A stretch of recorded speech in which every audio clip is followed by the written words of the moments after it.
దేశంలో మరోసారి కరోనా కేసులు పెరగడం ఆందోళన కలిగిస్తుంది. దేశవ్యాప్తంగా జూలై 1 నుంచి 340కి పైగా కేసులు నమోదయ్యాయి.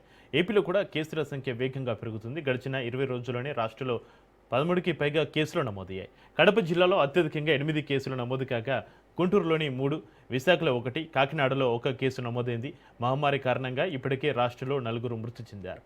హోమ్ ఐసోలేషన్లో మరో 3 ఉన్నారు.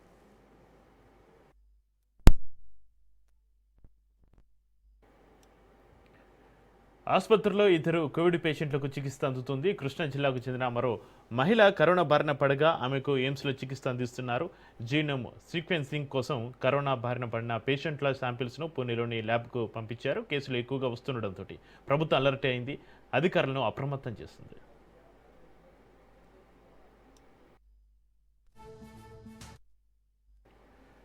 ముందు జాగ్రత్తలు తీసుకోవాలని, టెస్టులు అందుబాటులో ఉంచాలని సీఎం చంద్రబాబు నాయుడు ఆదేశాలు ఇచ్చారు. ప్రజలు అప్రమత్తంగా ఉండాలని, మాస్కులు ధరించాలని, గుంపులు కట్టకుండా ఉండాలని అధికారులు సూచిస్తున్నారు. కరోనా నివారణ చర్యలపైన ప్రభుత్వం ప్రత్యేక దృష్టి సారించింది.